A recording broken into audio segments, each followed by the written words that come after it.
Question on the table is for problem number 12 from Alyssa Smith.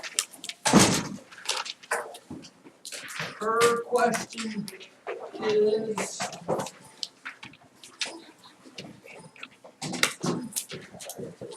number 12, which type of borrowing usually has the highest interest rate? You know, this one I'm not exactly so concerned about you knowing, but here's the deal with interest, children. Usually, the longer you take the interest out for, the more interest they're going to charge you. The shorter, and usually the loans that are smaller, you pay more interest for as well. Where did it go? Next page? Did I do the wrong page? So, if you look at this, problem number 12. Generally speaking, home loans are about as dirt cheap as you can get because usually they're for 30 years and you're borrowing a lot of money. So home loans presently right now, probably between 4 and 5%, which is, back in the 70s, at times they got into the 20%. And if you could imagine borrowing $80,000 at 20% a year, you were paying $16,000 a year just to have a loan like that.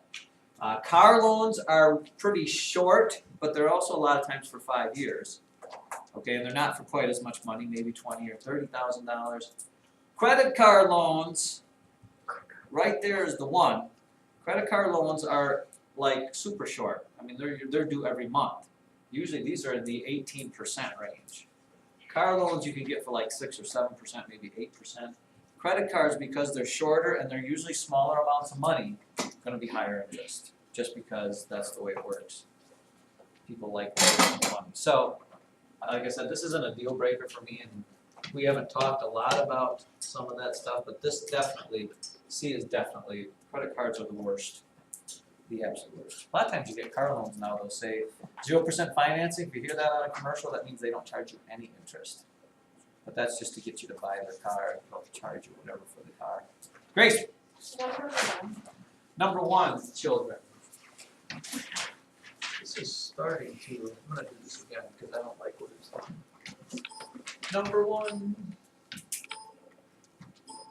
I'm not even 100% sure when we're going to have time to take this test. It might not be till Thursday. But we've got to, But we've got to get it in because, well, you say one? Yeah. Number one. Says, Erin walked to school 3 miles per hour in 15 minutes. She jogged home in 9 minutes. What was her average jogging on the way home? Again, I would say this is probably one of the hardest problems. So you're going to have to do this. Her average jogging rate on the way home. Ooh, boy. Well, let's do it. So you drew a picture, correct? Is there a no in there somewhere? Again, I would sketch this out if you didn't. She went how far? It didn't say how far she went, right? She went 3 miles per hour. Her speed was 3 miles per hour, right? And she went for how long? And right there you can say this doesn't make sense because speed is given in hours. The time they gave you was in minutes. So you got to adjust something there. Otherwise you're going to be a little lost, but you are. Okay, you want to change minutes to hours, and again, it doesn't work out well, but you probably know 15 minutes is what part of an hour? 15 minutes is what part of an hour? A fourth. So, children, here is what you know. If you go 10 miles an hour and you go for 2 hours, how far have you gone? 10 miles every hour, you drive for 2 hours, you've gone 10 miles every hour, you drive for 2 hours, you've gone how far? So what did you do there? What do you do with speed? You multiply speed times time, and you get how far you went. So speed times time, 3 times 1/4 equals the distance. Speed times time equals distance. So she went 3/4 of a mile. That's how far her house was from school, or wherever she started. So she went 3/4 of a mile there. She then went 3/4 of a mile back.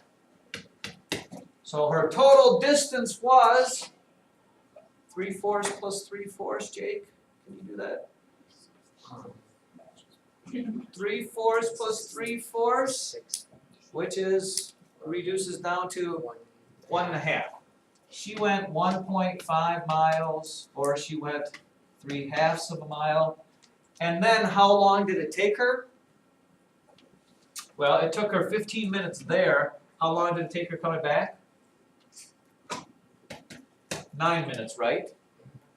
And they want to know what her average jogging rate on the way home was. So, you've got it right here. How do you find out? We just did it. Speed times time equals distance. That's our formula, right? What do we want to solve for in the end here? Her rate. Which one of those is rate? Speed, time, or distance? Which one of those is rate?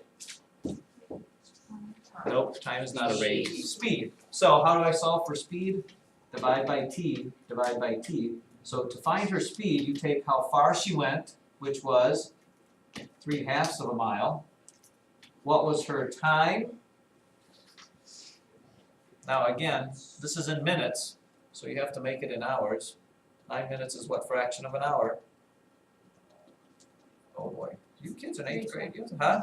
3/20. Well, give me this. It's 9/60ths, right? It's 9 minutes in an hour. 9 out of an hour is 9/60ths, right? So how do we just talked about complex fractions. How do I simplify this? It's this divided by this. And we could, Gary said reduce it. If I reduce this, I get what? 3/20. So 3/2 this is a tough problem. 3/2 divided by 3/20 is the same thing as 3/2 times 20/3. These cross off, you get 10. What is 10? Her speed, 10 miles per hour. Right. On the book is wrong. Well, Mr. Hyman, wouldn't you just multiply 3 miles times 15 minutes to get 45, and then divide 9 into 45 and you get 5 miles, or 5 miles per hour? Isn't that in minutes? I don't know. What did I do wrong? How could we get so close and yet so far? Did I reduce something wrong? No. It's Did I divide something wrong? Oh, sorry. What did I do wrong? Right here. This was it. It wasn't, the distance wasn't 3/2, it was 3/4. So yeah, that's what it was. So make this extra better. How about that? It's 3/4 times 20/3, and that's where 5 comes from. And probably your way, Jake, works, but why does it work? Can you explain why it works?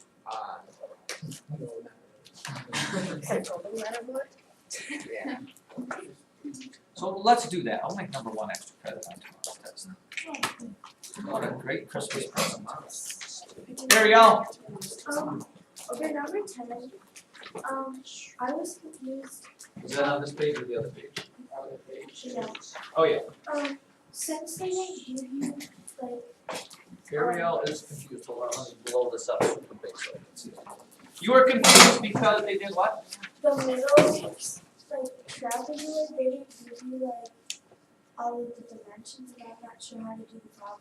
I'm pretty sure this 10 was supposed to be there because 16 would be the same for the top and the bottom. So this 10 should have been, that 10 should have been for,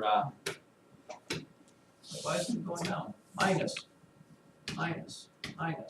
Yeah, if you didn't get that, that 10 should be for this. The 10's not for this line down here. You want me to do that whole thing? Yes. Yeah. Now, Evan will be the first one to tell you that for this problem, what would you have to do? For the formula, I have A equals half this one plus these two. Alright, well first of all, let's get the overall. We want to know the probability of landing in the trapezoid if the thing lands in the parallelogram.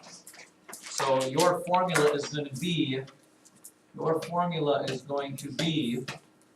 the area of the trap over the area of the parallelogram.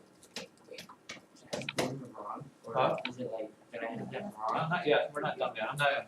Oh. Now, what is the area of a trapezoid? That's what Evan said. Area of a trapezoid is 1/2 base 1 plus base 2 times the height over the area of a parallelogram, which is just base times height. But you gotta remember those are perpendicular to each other.